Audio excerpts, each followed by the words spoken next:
Así que vamos a ir a la palabra del Señor en amor al tiempo.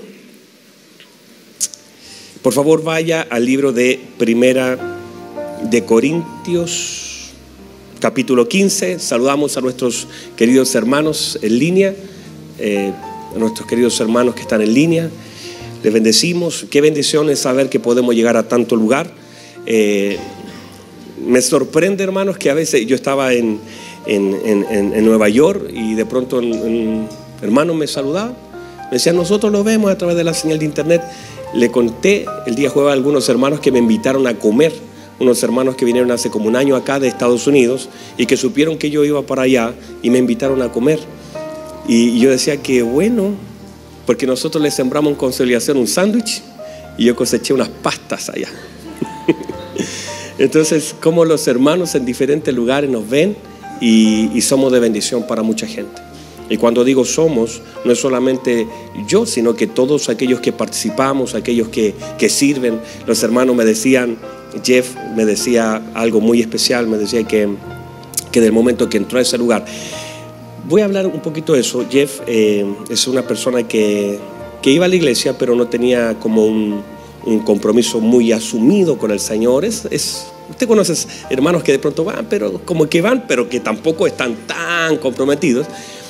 Pero dice que del día que entró, y no cuando oyó la palabra, sino cuando entró, él sintió una presencia tan hermosa del Señor, el abrazo de aquellas personas que le recibieron, luego la palabra, la adoración y luego también la recepción allá en Consolidación. Dice que lo marcaron de una forma tan hermosa. Jeff, su vida, ese día, un día que estuvo con nosotros, Dios a través de todo lo que hizo y la muestra de su amor, porque Dios muestra su amor de diferentes formas.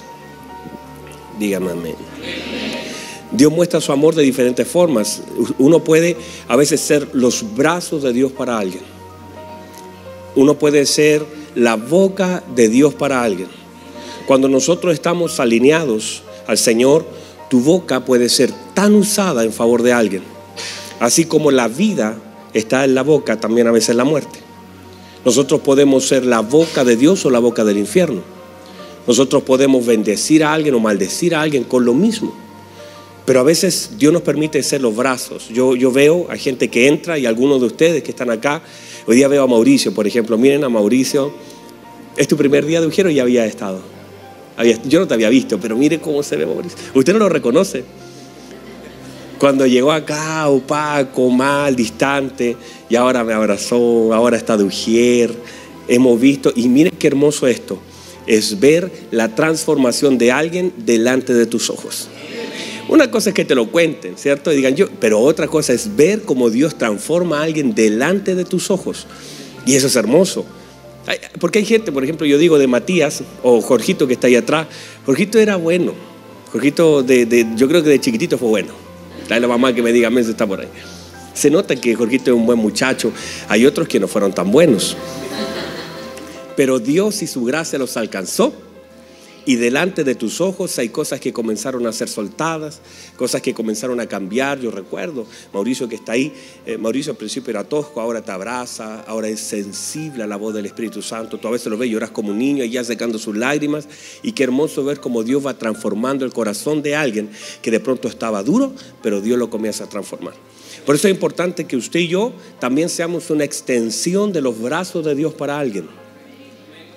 Usted y yo seamos la extensión de la boca, seamos el eco de Dios. Mire esto, ¿están acá todavía? Yo ya estoy predicando, ya voy a leer, pero ya estoy predicando. Estoy en mi tiempo. Así que no se enoje conmigo. Pero mire, por favor, Elizabeth no escuchó al ángel ni escuchó a Dios.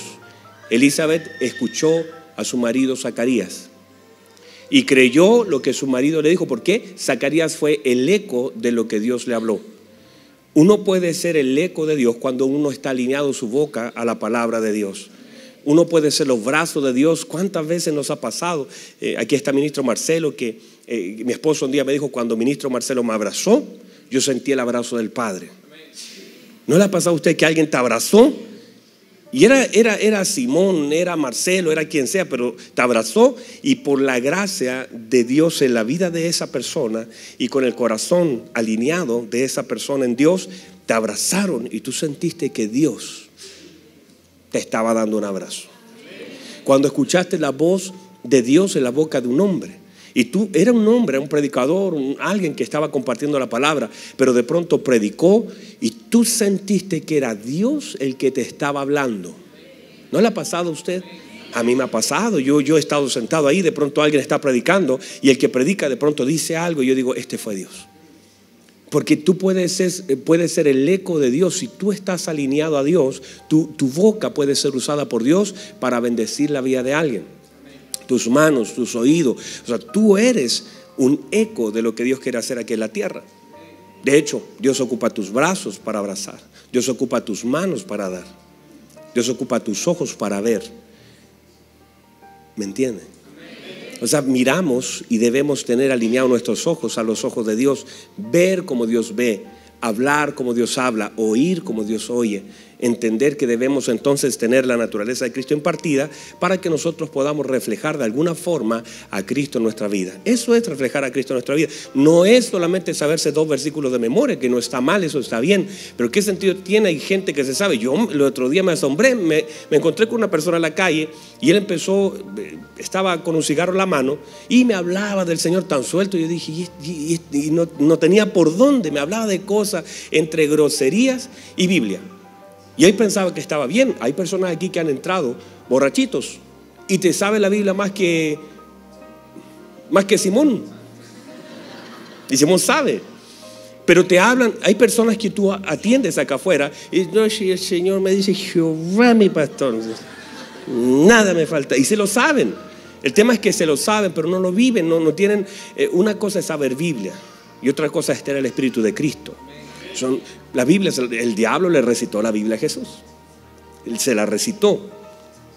Entonces no tiene que ver, y está mal que me la sepa, no, eso está bien, pero no tiene sentido saber algo y no hacerlo, no vivirlo, no dar la talla, no manifestar el Espíritu de Cristo. Por eso es tan importante que nosotros como congregación seamos hacedores de la palabra y no solamente oidores, ¿verdad? Ya lo voy a dejar ahí, vamos ahí. Me está mirando feo alguno ya. Yo decía a Simoncito, porque me estaba bañando ahora rapidito para entrar, decía, menos mal que soy el pastor y me puedo atrasar un poco. Vaya conmigo entonces a 1 Corintios capítulo 15, versículo 51. Voy a tomar la idea general de lo que el apóstol quiere decir para seguir hablando acerca de la honra del servicio. Estamos en la honra del servicio, el mensaje número 15 de esta serie. Dice así: he aquí, os digo un misterio. No todos dormiremos, pero todos seremos transformados en un momento, en un abrir y cerrar de ojos. Mire qué rápido, así será la cosa. Dice: a la final trompeta, porque se tocará la trompeta y los muertos serán resucitados incorruptibles y nosotros seremos transformados, porque es necesario que esto corruptible se vista de incorrupción y esto mortal se vista de inmortalidad. Y cuando esto corruptible se haya vestido de incorrupción y esto mortal se haya vestido de inmortalidad, entonces se cumplirá la palabra que está escrita: sorbida es la muerte en victoria. ¿Dónde está, oh muerte, tu aguijón? ¿Dónde, oh sepulcro, tu victoria? Ya que el aguijón de la muerte es el pecado y el poder del pecado, la ley. Mas gracias sean dadas a Dios, que nos da la victoria por medio de nuestro Señor Jesucristo. Así que, hermanos míos amados, estad firmes y constantes. ¿Cómo debemos estar? Necesitamos ser constantes, ¿verdad? Hay personas que suben y bajan, que vienen y dejan de venir, que sirven y dejan de servir, que oran y dejan, son inconstantes. Pero aquí la Biblia nos enseña a estar firmes y constantes. Y luego dice, creciendo. ¿Qué debemos hacer? Debemos crecer. ¿Dónde debemos crecer? En la obra del Señor. ¿Cuándo? Otra vez, entonces dice: así que, hermanos míos amados, estar firmes y constantes, creciendo en la obra del Señor, siempre sabiendo que vuestro trabajo, ¿qué cosa? Aquí no dice buenas intenciones, aquí dice vuestro trabajo en el Señor no es en vano. Tome asiento, por favor.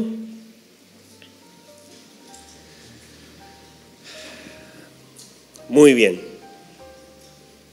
Muy bien. Entonces, hemos establecido una de las cosas importantes, que servir a Dios es una honra. ¿Me dice amén a eso? Servir a Dios es una honra, y de alguna forma, a través de nuestro servicio, manifestamos nuestro amor, nuestra gratitud, nuestro entendimiento. O sea, al servir a Dios, nosotros estamos manifestando muchas cosas. No solamente es un acto, sino manifestamos. ¿Cómo lo hacemos? Manifiesta el entendimiento que tenemos. Lo que hacemos, a pesar de lo que vivimos, manifiesta la revelación que tenemos del Señor.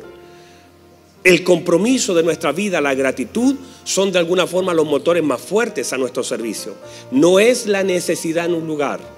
No es, miren por favor, no es que en un lugar se necesite que alguien pueda servir, tocar la batería. Porque si es la necesidad, es solamente el hecho de lo que tú haces. Tú dices, no voy a servir porque les hace falta un tecladista. Voy a servir porque le hace falta un portero. Voy a servir porque... Si su mentalidad es servir porque falta algo, está sirviendo mal. No, de hecho no debe servir así. No es solamente el hecho de que yo me voy a poner donde haya necesidad, sino que entender que Dios me da una oportunidad de agradecerle por medio del servicio. Y esto, por favor, hemos establecido que nuestro servicio a Dios no se trata solamente de tomar una cámara, tomar un equipo. No es eso. No es solamente el hecho de pensar que servimos a Dios desde una plataforma en la congregación. Nosotros durante 24 horas al día estamos en un servicio activo. Es como aquellos policías, están a veces en servicio y a veces están medio encubiertos, pero siguen siendo policías, ¿verdad? ¿Verdad que sí? ¿O usted cree que si un bombero, porque no le tocó turno y ve que se está quemando la casa, va a pasar de largo?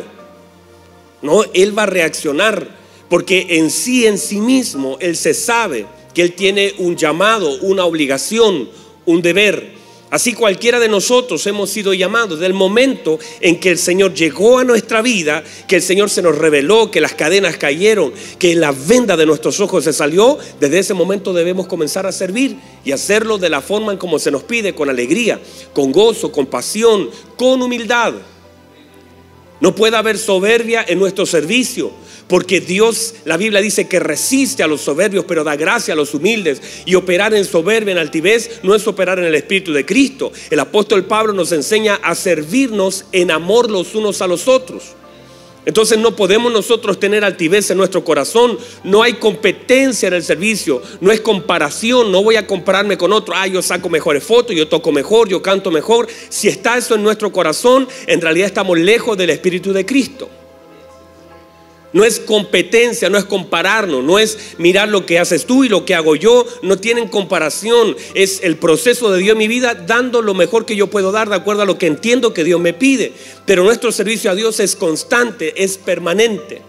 Desde el momento que el Señor llega a mi vida, yo debo servir de diferentes formas. Tal vez no es que usted se convierte hoy y dice, ya pastor, estoy listo, pásame el micrófono, voy a comenzar a cantar. Por supuesto que hay cosas que deben ser procesadas en nuestra vida de acuerdo al orden de cada casa. En esta casa hay un orden. Y cada casa ministerial tendrá su orden. No decimos que este es el mejor orden, que esto es lo perfecto. Hay algunas casas que tienen un sistema donde la gente llega y si tiene un don lo hacen actuar inmediatamente. Yo no voy a criticar eso es una forma, esa casa le funcionará, estará bien. En esta casa es diferente. Nosotros decimos, hermanos, si usted quiere servir, prepárese. Doctrina básica, prepárese. Mire que la gente a veces, aquí nos ha pasado que gente viene y dice, pastor, yo vengo de otra congregación, así que aquí está mi cartita, ocúpeme. Yo digo, no hay problema, que bueno, lo vamos a ocupar, pero necesita pasar por algunos cursos. Hemos establecido la necesidad de que gente vaya a ciertos cursos para saber quiénes somos, lo que hacemos, nuestra visión, de dónde venimos, para dónde vamos. Y eso es necesario porque es parte del orden de esta casa. Ahora hay personas que me dicen, pero pastor, mire que hay gente que tiene estudios teológicos. No hay problema con eso. Qué bueno, nos va a sumar. Y nosotros nos hemos negado a cambiarle el nombre a doctrina básica, ¿verdad, ministros? Nos negamos. Podríamos ponerle discipulado avanzado teológico intergaláctico. Y le aseguro que si dijera eso, mucha gente, ay, yo quiero estudiar eso.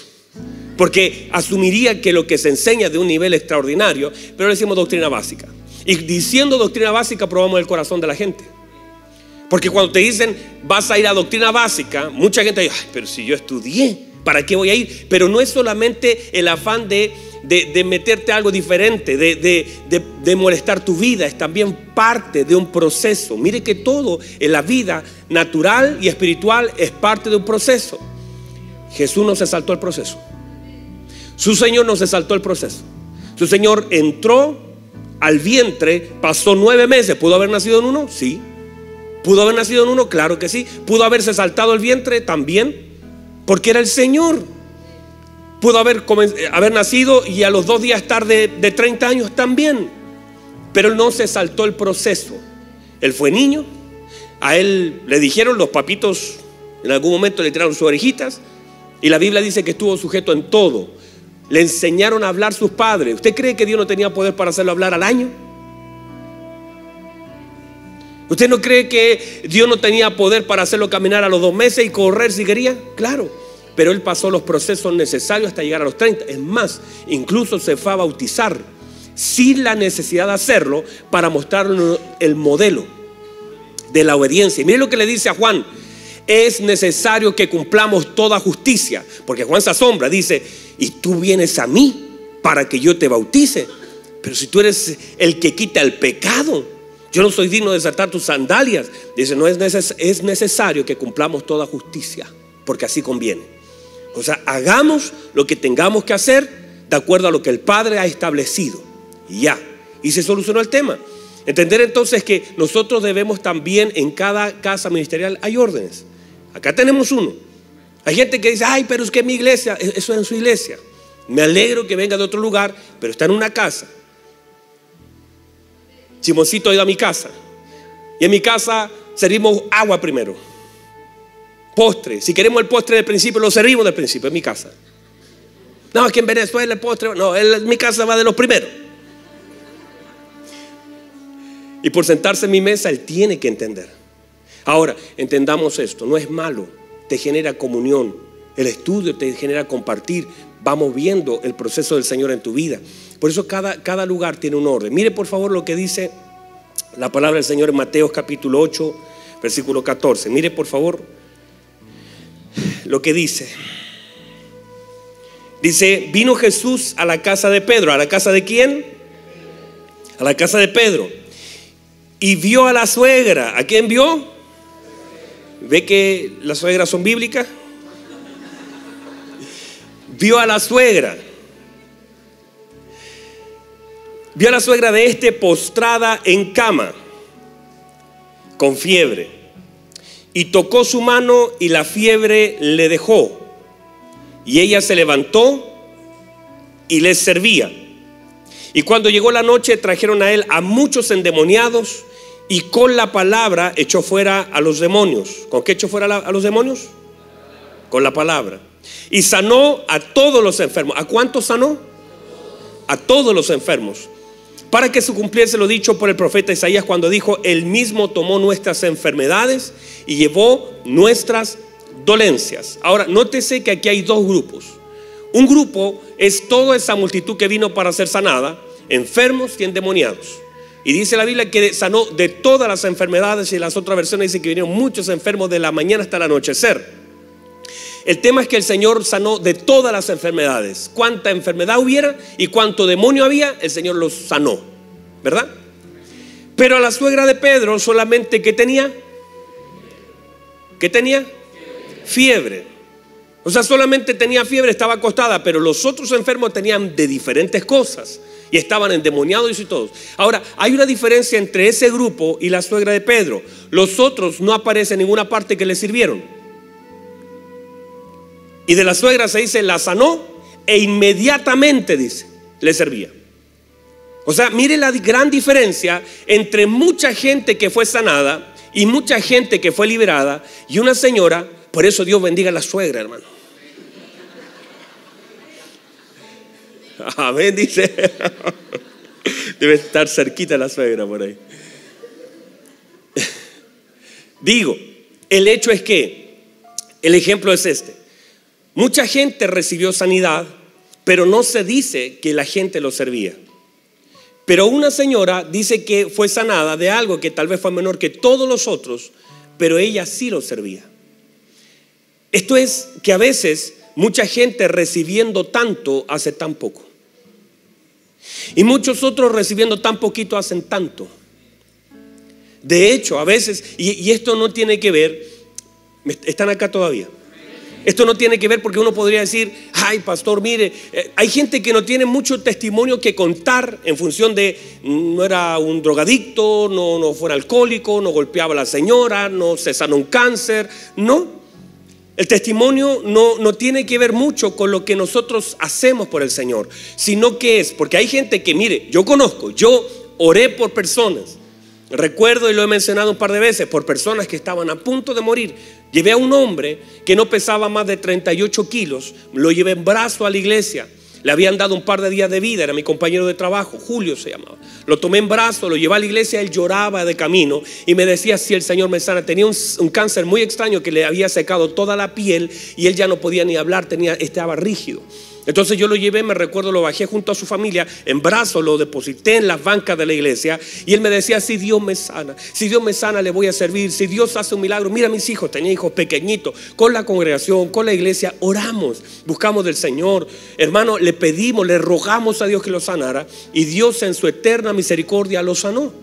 Lo sanó teniendo, hermanos, yo fui con todos mis compañeros de trabajo a despedirnos de él. Había una fila, la gente entraba y salía llorando, le quedaban días de vida y ya estaba prácticamente sin vida ese hombre. Pero el Señor lo sanó y eso fue un testimonio. A los meses tú lo veías caminando gordito, ya una cosa impresionante. Y tú veías, el tema es que el testimonio de él era grande. La obra del Señor en su vida era grande, era evidente. Dios había hecho algo tremendo en su vida, pero él nunca le fue a agradecer al Señor y después tú lo veías de los 3 meses con un cigarro en la mano, fumando, diciendo no, algún día. Y yo le decía, no te olvides, Julio, quién te salvó, no te olvides quién te sanó, las promesas que le hiciste al Señor. Y ese no sé, algún día voy a ir. Pero esa es la actitud de una persona que recibiendo mucho no hace nada. Y tú vas a ver un montón de gente en la Escritura que recibió mucho pero no hizo nada con lo que recibió. No son capaces de inclinar su corazón a poder agradecer, poder honrar lo que el Señor hizo. Recibiendo mucho, hicieron tan poco. Hay otros que quizás no recibieron esos grandes milagros, pero, y ahí está la clave, no es solamente lo que recibimos como una obra. Recuerde usted que en Israel estuvieron 40 años viendo la gloria del Señor manifiesta sobre su vida. 40 años donde lo que llovía era maná, viendo una nube que se movía con ellos, viendo un monte que temblaba, viendo la tierra que se tragaba a los infieles, viendo las codornices caer, viendo la roca moverse con ellos, o sea, viendo una obra gloriosa del Señor. Entonces vemos que no solamente tiene que ver con una manifestación del poder de Dios sobre nuestra vida, sino más bien tiene que ver con una revelación de las Escrituras y una revelación del Evangelio sobre nosotros. Muchos de ustedes quizás nunca han recibido un milagro en cuanto a sanidad, pero el Espíritu Santo ha abierto el entendimiento y pueden ver y pueden servir. Hay personas que de pequeño han comenzado a servir, nunca se han apartado, no necesitan apartarse y en el nombre del Señor no se apartarán del Señor. Y no necesito apartarme y ver una cosa tremenda, porque no es eso. El hecho de la gratitud, el hecho del entendimiento. Hay personas que recibieron tanto, hicieron tan poco, y hay otros que, aunque cuando digo recibieron poco, no quiero minimizar, no vaya a pensar que dice, no, lo más grande que hemos recibido es a nuestro Señor Jesucristo, y eso es grande. Hablo de las cosas y evidencias como una sanidad, cosas que son visibles para la gente, porque todos hemos recibido por igual el regalo del cielo, la vida de Cristo. Pero muchos de nosotros tenemos testimonios grandes. Hay gente que tiene testimonios hermosos, pero esos testimonios no han sido suficientes como para inclinar su corazón al Señor. Y hay personas que constantemente están esperando. Mire la gente, la Biblia dice, a Jesús le decía, la multitud le demandaba señal. Ellos no podían. Ellos estaban demandándole una señal. Danos señal para que creamos en ti. Constantemente ese espíritu opera en la vida de la gente. Querer ver algo para poder creer. Nosotros no creemos por lo que vemos. Nosotros no creemos por las cosas que están delante de nuestros ojos. Hay una obra del Espíritu Santo en nuestra vida. Nosotros somos cartas abiertas y nosotros somos el testimonio de Dios para la gente. No tengo que mostrar un papel médico para decir, mire, no. Yo creo no por lo que el papel médico, yo creo por la obra del Espíritu Santo, por el testimonio del Espíritu Santo sobre nuestra vida. Y eso debe ser nuestra mayor convicción. Entonces, desde el momento en que el Señor llega a nuestra vida, desde ese momento entonces yo tengo que comenzar a servir al Señor. Desde el momento que se me abre la puerta, en diferentes lugares, en diferentes escenarios. ¿Están acá todavía? Míreme, en diferentes escenarios. Yo no puedo condicionar mi servicio a Dios por causa de lo que vivo o por la temporada en la que estoy. Mucha gente a veces condiciona lo que ha de hacer de acuerdo a lo que vive. Esperando que las cosas estén bien. Muchas personas dicen esto: no, cuando yo esté bien voy a servir al Señor. Otras personas dicen: no, estoy esperando. ¿Qué estás esperando? No debemos esperar. Usted, en el lugar que esté, en la temporada que esté, usted no puede tener excusa para servir al Señor. Uno debe entender lo siguiente. Una de las razones o de las fortalezas de la inmadurez nos lleva a excusarnos. Mire Jeremías. El Señor le dice: Jeremías, yo te escogí en el vientre de tu madre, te santifiqué, te di por profeta a las naciones. Usted ya hemos hablado de eso mucho. Y el Señor le da una indicación. Le dice: así que yo quiero que usted vaya, y donde usted vaya yo iré. Lo que yo le mande usted hará. Te he puesto para derribar, te he puesto para plantar. Pelearán contra ti y no te vencerán, porque yo estoy contigo para librarte. El Señor le da tremenda promesa. ¿Y sabe lo que hace Jeremías? Se excusa. Dice: ay Señor, yo soy un niño, ¿cómo lo voy a hacer? Porque un niño siempre se va a excusar. La inmadurez hace que te excuses en lo que tienes que hacer. ¿Usted cree que el Señor no conocía la edad de Jeremías? ¿Usted cree que el Señor dice: ay, perdón Jeremías, no me di cuenta, era un niño, verdad, tengo que hablarle a otro? El Señor le está hablando a alguien que entiende la edad cronológica. Pero muchas veces nosotros y nuestra inmadurez, por eso es tan importante que en la medida de nuestro crecimiento también crece todo en nosotros. Nuestro servicio crecerá también proporcionalmente en la medida de nuestra madurez. Nuestra madurez también hará que nuestro servicio crezca, seamos más efectivos, seamos más certeros, no pongamos excusas, porque Dios no las acepta. Dios no acepta excusas. Están medio calladitos, me tienen nervioso. Me falta mi Alessi. Entonces, cuando nosotros entendemos, hay cosas que por causa de la estatura, lo hablamos en un momento, ya nosotros no podemos entrar porque somos pequeños. Les conté de mi hijo que quería entrar a un parque de diversiones, ¿cierto? Mi otro hijo Daniel entró sin problema, pasó, nadie le dijo nada, pero el otro no entraba porque era pequeñito. Y este se puso a llorar y yo me puse a decirle a la señorita: usted que es mala, mire cómo llora el niño. Y la señora me decía: pero no puede, mire, le faltan, así le falta. Y mi hijo se empinaba y hacía así y no podía entrar. Y por más que lloró y por más que yo le puse cara de malo, y le puse cara de mala. Yo tengo una cara de malo que usted no conoce. Y le puse la cara de mala. Le dije: voy a hablar con su supervisor. Le dije, la amenacé. La voy a acusar con su supervisor que está haciendo llorar a este pobre niño, mírelo. Y con todo, ni amenaza, ni llanto, ni nada, no pudo entrar. ¿Por qué? Porque le faltó estatura. El otro, sin llorar, entró. ¿Por qué? Porque la estatura te da accesos. Pero también, míreme por favor, aquí está lo nuevo. También la estatura te restringe a no volver a lugares donde antes estuviste. O sea, mi hijo, ahora véalo del otro lado. Hace días atrás, mi otro hijo, el chiquitito, fue a unos juegos y los juegos eran para niños y entró sin problema por causa de su estatura, chiquitito. Y el otro más grande lo midieron y era muy grande para entrar. Y ahora este estaba reclamando por no poder entrar donde su hermano había entrado. Porque, y la señorita me decía: no puede entrar. Y yo le decía: ¿y yo puedo entrar? Usted es muy grande, me dijo. Y el tema es que por causa de la estatura hay lugares donde nosotros no vamos a poder entrar. Hay lugares que por causa de tu estatura ya a ti no se te permite. Ya estás en una edad, en una estatura, ya estás en una mentalidad, ya el Señor se te ha ido revelando que tú ya no deberías estar en lugares que son para niños. Hay lugares que por causa de tu estatura se espera que usted no esté en lugares que estuviste. Tú estuviste metido en la crítica, en la murmuración. Tú estuviste metido en el, ay, yo no sé qué quiere Dios conmigo. Tú estuviste metido allí. Pero ahora, por causa de la estatura que se te ha dado, ya no se te permite entrar allí. O sea, yo no puedo entender cómo gente quiere entrar a lugares donde el Señor ya los sacó. Por eso cuando los israelitas cruzaron el Mar Rojo, la Biblia dice que detrás de ellos el mar se cerró. ¿Para qué se cerró? Para que no volvieran al lugar de donde Dios los sacó. El mar queda abierto, muchos se devuelven. Hay lugares que Dios abre por un tiempo, una temporada para salir de ellos y luego los cierra para nunca más volver atrás.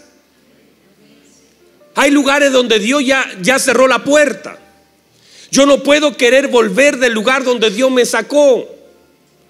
Yo no puedo querer por mi estatura entrar al lugar donde estuve antes. Hay cosas que para mí ya son incómodas. Hay cosas de las cuales ya no me siento cómodo. Está bien, yo me senté con mis compañeros. Hace un tiempo atrás hicieron una junta de compañeros. Eso me quedó bien. Cuando salí del colegio al año hicieron una junta y todos nos juntamos y nos reíamos recordando. Han pasado los años, hicieron otra junta. Fui un ratito, 10 minutos, me senté y me sentía incómodo. Ya no estaba en mi corazón. Ya no me daba gracia las cosas que hicimos. Ya no tenía nada que hacer allí. Mi estatura ya no me permitía entrar y reírme de aquellas cosas que me reía hace 20 años. El Señor ya me sacó, ya la estatura no me permite hablar lo que antes hablé, ver las cosas que antes vi, oír lo que antes oía. Ya no me causa nada, me siento incómodo. Hay gente que yo me senté y miro hacia atrás, gente con la que me senté hace 10 años y teníamos tema, hoy día no lo tengo. Hoy día mi tema es Cristo y cuando en una mesa no hay Cristo me siento incómodo. Hay cosas que por naturaleza vas cambiando. Hay alimentos que ya no pueden entrar. Hebreo dice que nosotros, por causa del ejercicio de nuestros sentidos, hemos alcanzado una madurez. Y eso se manifiesta por medio de lo que digo. Eso se manifiesta por medio de lo que juzgo. Eso se manifiesta por medio del criterio. Cuando era niño hablaba como niño, pensaba como niño, juzgaba como niño. Pero ahora hemos ido creciendo. Hay cosas que la madurez, a los papitos, por ejemplo. Los papitos, uno como papá, uno puede demorarse 20, 30, 40 minutos en peinarse, vestirse. Cuando eres padre, esos tiempos cambian radicalmente. Tu enfoque es hacia el bebé. Tus motivaciones por causa de tu crecimiento cambian. Entonces, ¿qué esperamos, queridos hermanos? Esperamos que nuestra madurez nos haga ser más efectivos en lo que estamos haciendo. ¿Están aquí? A ustedes siempre les toca un poquito más duro, ¿verdad? A los de las 9. Míreme, por favor, déjenme cerrar con esto. Ejercito. Pasen, por favor. Déjenme cerrar con esta idea. Uno debe servir al Señor en todo lugar, en todo tiempo y de todas las formas posibles. Uno tiene que servir a Dios desde todas las plataformas y todas las estaciones de su vida. Míreme, por favor, estoy cerrando, pero míreme. Daniel sirvió al Señor en Babilonia, sirvió al Señor en presión y sirvió al Señor en gloria. Sirvió al Señor cuando los perseguían para matarlo, sirvió al Señor. Y también sirvió al Señor, no dejó de servir al Señor cuando las cosas fueron abiertas para él y estaba en gobierno. Lo sirvió como esclavo y lo sirvió como gobernador. Eso es madurez. Porque a veces nosotros, sin darnos cuenta, nosotros servimos al Señor y parece que nuestras mayores conexiones con el Señor son en escasez. Y digo escasez de todo tipo. La prueba más grande para un hijo de Dios no está en la escasez. Porque en la escasez todos servimos, lloramos, buscamos del Señor. Cuando tú tienes escasez emocional, por ejemplo, cuando sientes que nadie te ama y estás solo por la vida, tú te refugias en el Señor. Recibes un abrazo acá, te sientes amado, te refugias en el Señor. Cuando tienes una escasez económica, a veces lo único que te queda es buscar de Dios. Cuando tienes una escasez en el área de la salud, estás enfermo, te falta salud, te falta tiempo, hay un diagnóstico médico, tú te refugias en el Señor. Siempre que los tiempos de escasez normalmente nos tienden a conectar con el Señor. Pero el problema son los tiempos de abundancia. Cuando ya tienes y ves y eres joven y dices, bueno, tengo tanto tiempo por delante. Cuando tienes economía, cuando ya el asunto está medio resuelto, dices, bueno, tengo una profesión, tengo una casa, tengo un auto, me va bien, la gente se suelta. Cuando tienes abundancia de gente que te ama alrededor tuyo, hay mucha gente que te ama, que está contigo, entonces ya tienes el asunto emocional medio resuelto y entonces soltamos. Por eso la mayor prueba para un hombre de Dios no está en la escasez. En la escasez todos nos acercamos, en la abundancia es el problema. Por eso el Señor nunca le habló a los israelitas. Póngase en pie, por favor. Por eso el Señor nunca les habló a los israelitas en el desierto la palabra que Él habló cuando los metió a la tierra prometida. Les dijo el Señor, cuídense de no olvidarse del Señor, que los sacó de esclavitud y los metió a la tierra prometida. Cuídense, cuídense, porque ahora van a ingresar a una tierra que fluye leche y miel. En Israel el problema es que la dependencia era absoluta por causa de que todos los días ellos tenían que comer maná. Y si ellos no comían maná, no comían nada. Una dependencia absoluta en el desierto. O sea, si no era Dios, no había panadería, no había supermercado. Si no era Dios, no era nadie. En el desierto era Dios y nada más que Dios. Pero ahora esta tierra, la cosa fluye. Ellos ya no tienen que esperar de arriba. La tierra les va a dar, les va a producir. Y ese es el cuidado que debemos de tener. Digo Daniel honró a Dios y sirvió a Dios en esclavitud, en presión. Honró al Señor cuando lo iban a meter al foso de los leones. Honró al Señor cuando lo acusaron injustamente. Honró al Señor cuando estuvo en gobierno. Nunca dejó de servir al Señor. Es un ejemplo para nosotros que en cualquier estación de nuestra vida debemos honrar al Señor. Josué honró al Señor en el desierto y honró al Señor en la tierra prometida. Le sirvió al Señor al lado de Moisés y le sirvió sin Moisés. Entender que servirá al Señor con quien esté a mi lado y servirá al Señor con quien se vaya de mi lado. Serviré al Señor en mi desierto y serviré al Señor en mi tierra prometida. Servirá al Señor en mi salud. Note por favor, Eliseo sirvió al Señor cuando estaba en salud y era un jovencito. Pero también la Biblia dice que cuando ya él estaba enfermo, todavía seguía siendo un profeta y le servía al propósito de Dios. Entienda el principio: sirva al Señor con enfermedad y sirva al Señor con salud. Si el día de mañana la cosa se pone difícil y se me enferma, no deje de servir al Señor. Aprenda a servir a Dios estando sano y aprenda a servir a Dios estando enfermo. Aprenda al Señor estando cuando esté arriba y cuando está abajo. En las temporadas de su vida, aprenda a servir al Señor. Y el Señor, mire por favor, si su vida honra a Dios, Dios honrará su vida. ¿Puede recibir la palabra? Gracias, Jesús. Reciba esa palabra.